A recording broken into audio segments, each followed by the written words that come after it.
traditionnellement, on associe les questions de transport aux grandes villes. Alors, Redon n'est pas une grande ville, 25 000 habitants, l'agglomération, enfin, c'est pas ce qu'on appelle une grande ville.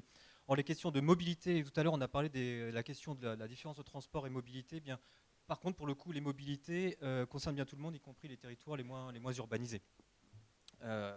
Et du coup, c'est particulièrement le cas du Pays de Redon, Bretagne Sud, puisque son organisation de l'habitat et de ses espaces d'activité, qu'ils soient économiques, commerciaux ou de loisirs, provoque finalement de très très nombreux déplacements dans tous les sens sur ce territoire. Alors oui, certes, 90% des Français veulent habiter dans une maison, sauf qu'à un moment donné, les modèles qui ont pu être mis en œuvre sur ces territoires, des modèles très récents, 1970, à peu près 2000-2005. Les lotissements pavillonnaires. Voilà, le système, ou alors je construis partout, je fais du mitage entre les villages, parce que effectivement, on a un habitat qui est traditionnellement dispersé en Bretagne. Là n'est pas le problème, le village a sa réalité sociale, sauf qu'à un moment donné, effectivement, on a commencé à miter et puis à provoquer finalement de très très nombreux déplacements sur ce territoire.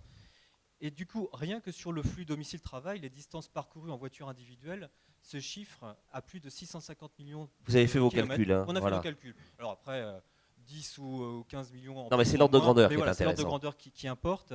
600 à 650 millions de kilomètres chaque année, avec les conséquences que l'on connaît du coup sur l'environnement. Alors c'est un territoire de 100 000 habitants pour ceux qui ne connaissent pas, ça permet de cibler, ainsi que sur le budget des ménages. Enfin, vous faites un calcul rapide rien qu'en coût carburant, et là je ne vais même pas mettre l'amortissement du véhicule dedans, de la voiture dedans, pardon. Ça fait un budget annuel d'à peu près 50-55 millions d'euros avec un litre de carburant pas trop cher encore. Hein. Là, je pense que je suis en dessous des normes. Alors, puisqu'on n'a pas de brioche sur le territoire, eh bien, on va continuer de manger du pain. Hein. On va essayer Voilà, d'avoir le on va moins essayer rassis possible quand même. le moins rassis possible. Non, mais en fait, du bon pain, vous inquiétez pas, ça va. Et du coup, l'élaboration du schéma de cohérence territoriale et du plan climat-énergie territorial ont permis de comprendre ce phénomène. Et du coup, finalement, de sensibiliser les décideurs qui n'ont pas naturellement cette habitude et cette culture de l'organisation des mobilités. Je veux dire, on n'a pas de transport collectif, on n'a rien de tout cela. Seulement, c'est toujours organisé par le système D. Alors, le système D fonctionnait très bien avant, puisque dans le village, on avait peut-être le cousin, la belle-sœur, etc. Il y avait des solidarités de proximité. Il y avait des solidarités de proximité qui existaient véritablement. Mais il faut savoir que ces solidarités de proximité se sont quand même un petit peu désagrégées, notamment avec l'explosion de la cellule familiale. Alors aujourd'hui, on commence à en retrouver finalement, puisque comme ça coûte très très cher aujourd'hui, et de plus en plus cher de se déplacer avec sa voiture C'est la individuelle. contrainte économique qui recrée la solidarité de proximité. Oui. Enfin, c'est ce qu'on constate quand même. Alors pas que, on a des gens qui sont mobilisés, qui sont dynamiques dans ces réalités-là, mais il n'empêche que la contrainte économique commence à se faire sentir. Il suffit juste de regarder les aires de covoiturage sauvage qui se sont développées le long des routes, le long des parkings, etc. On est une vieille tradition napoléonienne de codification, de réglementation, mais les gens sont capables de s'organiser aussi par eux-mêmes. Et c'est cette notion de communauté qu'on essaie aussi également de retrouver. Au-delà des décideurs publics, savoir s'ils doivent investir 10 millions dans un pôle d'échange multimodal ou 6 millions dans une mairie, et bien effectivement, il y a aussi les habitants qu'il faut resensibiliser ou qui arrivent à se sensibiliser par eux-mêmes, finalement. Alors il y a des initiatives qui sont mises en place Alors, voilà, chez vous. coup, Vous avez en plus, il y a des échéances. On est arrivé face à une échéance. Alors cette échéance nous est arrivée via Bretagne à grande vitesse. C'est vrai qu'il y a eu le développement et la dynamique de tout le développement ferroviaire engagé par la région Bretagne, qui a quand même largement changé la donne pour les territoires traversés par une telle voie. Et donc le programme Bretagne à grande vitesse est arrivé effectivement avec cette logique de pôle d'échange multimodal. Et ça, quelque part, c'est l'élément structurant de cette réflexion. C'est ce qui a permis de commencer à rentrer dans la réflexion des mobilités ensemble.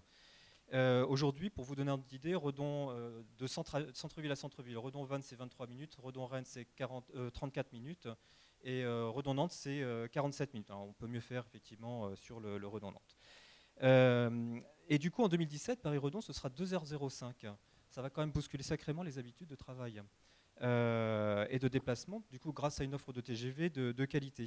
Et du coup, aujourd'hui, les collectivités, puisque ce sont les régions, les départements, la communauté de communes, la mairie de Redon, se réunissent pour faire évoluer la gare de Redon en pôle d'échange multimodal. Alors, est-ce qu'il y aura des bancs? Parce que est-ce qu'il y aura un peu de convivialité pour répondre à l'interrogation ou la critique de Jean Livré? La remarque était particulièrement intéressante parce qu'effectivement, soit on transforme, on investit 24 millions d'euros juste un lieu de transit où on ne fait que courir. Voilà, là, je vais louper mon train, je vais louper mon bus, je vais je sais pas quoi. Ouais. Soit effectivement, on en fait un lieu alors de convivialité, ça va dépendre beaucoup de la qualité aussi architecturale et du défi qui va être lancé là-dessus, de la composition urbaine. Mais effectivement, il y a quand même cette recherche-là qui est attendue. Notamment sur les questions de télétravail.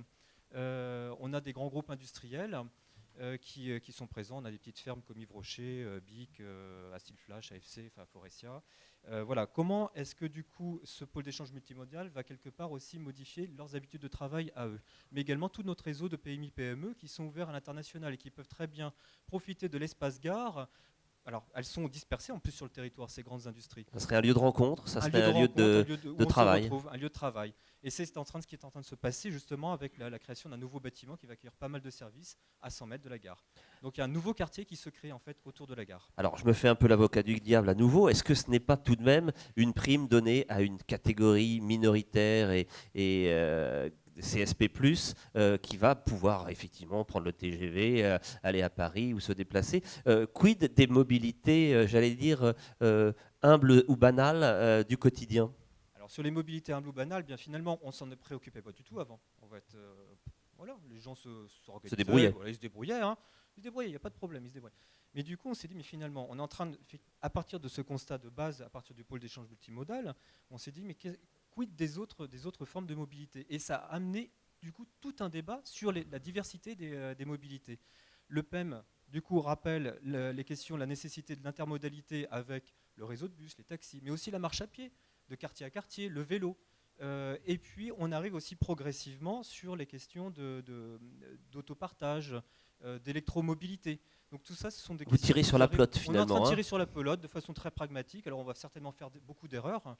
Je pense que la réflexion qu'on mène aujourd'hui n'est probablement pas peut-être la plus élaborée qui soit, mais on y vient progressivement via notamment cette question du pôle d'échange multimodal. Est-ce que, même question qu'à Philippe Thomas à l'instant, est-ce que vous avez l'impression qu'il y a des évolutions comportementales, des prises de conscience qui sont à la manœuvre, à la faveur justement de ces réflexions et de ces initiatives? Il y a encore beaucoup de travail à faire. Alors avec les décideurs publics, il y a encore beaucoup de travail. Je vais me faire virer en rentrant. Non, mais on est entre nous, personne n'en saura rien. Non, il y a encore beaucoup de travail à faire puisqu'il y a encore cette fameuse réflexion mobilité égale transport. Donc ligne de bus régulière dans tous les villages, dans toutes les communes, etc., etc., etc. Sans se préoccuper des autres formes de mobilité. Donc là, il y a encore une acculturation qui n'est, enfin, le terme n'est pas forcément approprié, mais enfin, un gros travail de médiation en tout cas vis-à-vis des décideurs publics à faire sur cette question de la mobilité d'une manière globale sur un territoire comme le nôtre. Prochain chantier, les échéances à venir, vous en avez cité une emblématique qui est l'arrivée de la LGV, mais d'ici là, il y a d'autres rendez-vous importants? Oui, il va y avoir des rendez-vous, on espère à court terme, il y a un partenariat, en tout cas on postule et on a écrit notre volonté d'avancer dans ce sujet à la SNCF et puis du coup le groupe Bolloré est également associé à la dynamique justement sur ces territoires qui pourraient expérimenter. Ça tombe bien, ils sont là, vous pouvez poursuivre tout à l'heure dans le déjeuner networking, ça sert à ça. Donc voilà un petit peu ce qui est à court terme, puis à long terme effectivement d'autres connexions, mais alors là c'est les grandes infrastructures de connexion, on va dire à l'échelle européenne, les Nantes-Rennes, mais qui ne sont qu'un faisceau d'un Brest Bratislava.